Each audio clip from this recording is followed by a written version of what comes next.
Jumpa lagi di Opini Budiman.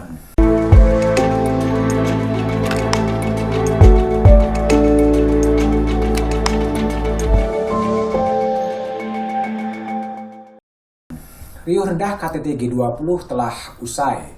Sekarang isu politik soal pergantian Panglima TNI mulai muncul ke permukaan. Panglima TNI Jenderal Andika Perkasa akan pensiun pada 21 Desember 2022. Undang-undang TNI memang menyebutkan anggota TNI yang bintara usia pensiunnya 53 tahun, yang perwira 58 tahun. Artinya Andika Perkasa akan pensiun pada 21 Desember 2022. Pensiunnya Andika Perkasa memunculkan banyak pertanyaan. Pertanyaan pertama adalah kemana setelah Andika Perkasa pensiun? Andika memang sudah masuk dalam radar politik.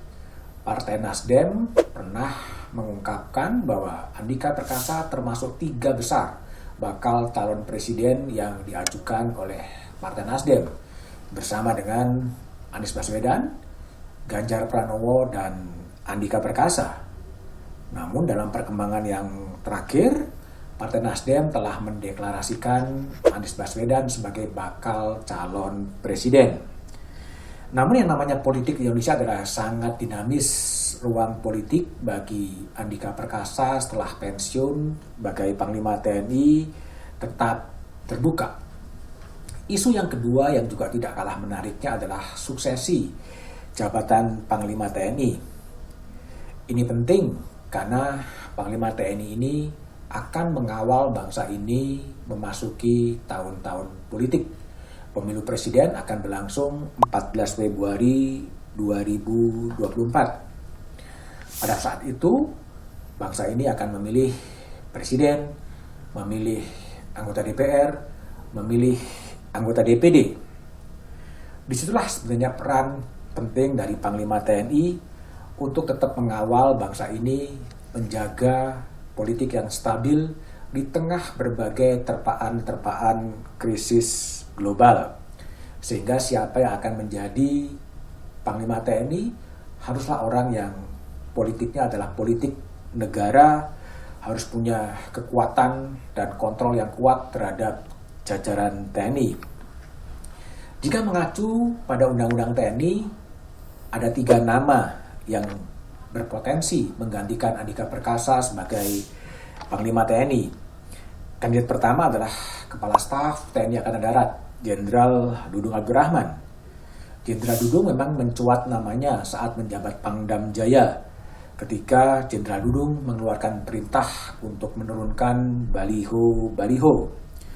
Langkah Jenderal Dudung kala itu banyak dipuji tapi juga banyak dikritik.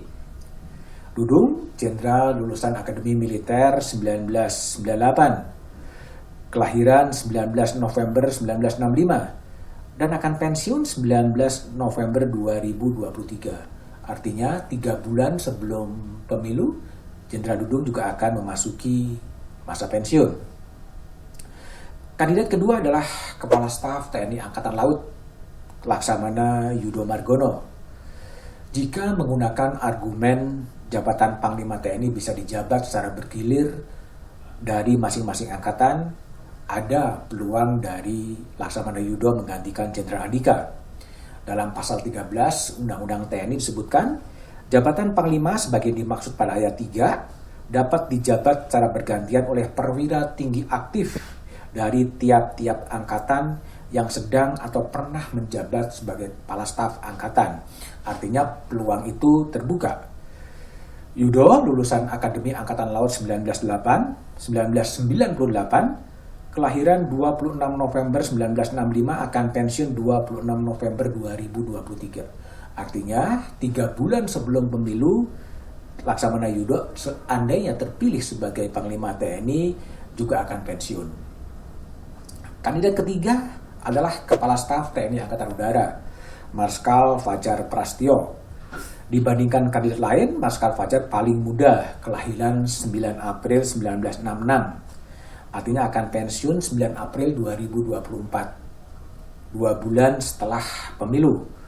Peluang Marskal Fajar juga terbuka. Siapa Panglima TNI yang akan menggantikan Andika memang sepenuhnya tergantung kepada pilihan dari Presiden Jokowi. Tapi tentunya harus ada approval dari parlemen.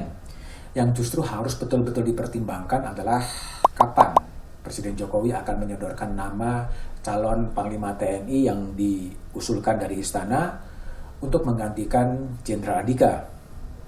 Tapi yang penting adalah seorang Panglima TNI betul-betul seorang yang bisa mengontrol TNI di tengah tahun politik, di tengah tarik-menarik kekuatan politik yang sedang terjadi.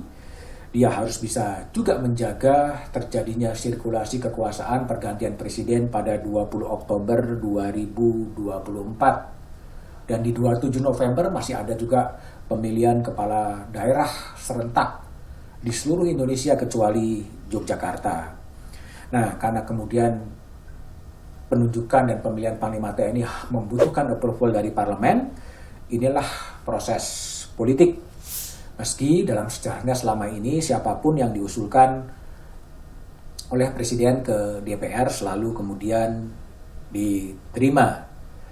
Dua kandidat, baik KSAD maupun KSAL, itu akan pensiun 3 bulan sebelum pemilu. Marskal Fajar terbuka kemungkinan baru akan pensiun kira-kira 2 bulan setelah pemilu. Artinya apa? Artinya memang akan terjadi lagi Panglima TNI di ujung tahun 2023. Nah, inilah yang harus betul-betul dipikirkan oleh pihak istana. Harus memikirkan siapa sosok yang paling tepat, sosok yang paling kuat untuk bisa menjaga stabilitas politik justru pada saat-saat tahun politik. Tahun politik itu mencakup pada 14 Februari 2024. Beberapa jam setelah itu, berdasarkan quick count akan muncul presiden terpilih.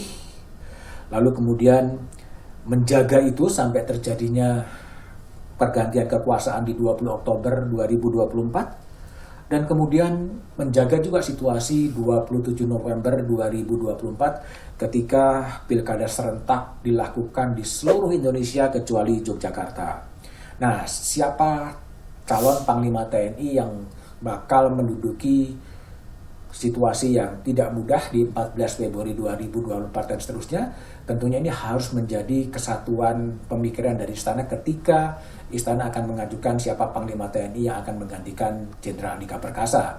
Tentunya mereka perwira-perwira tinggi TNI yang sekarang berpangkat bintang 3 dan bintang 2 punya peluang besar untuk menjadi Panglima TNI pada saat penghelatan akbar pemilu 14 Februari 2024 dilangsungkan di Indonesia. Kita tunggu saja sebenarnya siapa yang akan diusulkan oleh Presiden Jokowi kepada DPR untuk menggantikan Panglima TNI Andika Perkasa.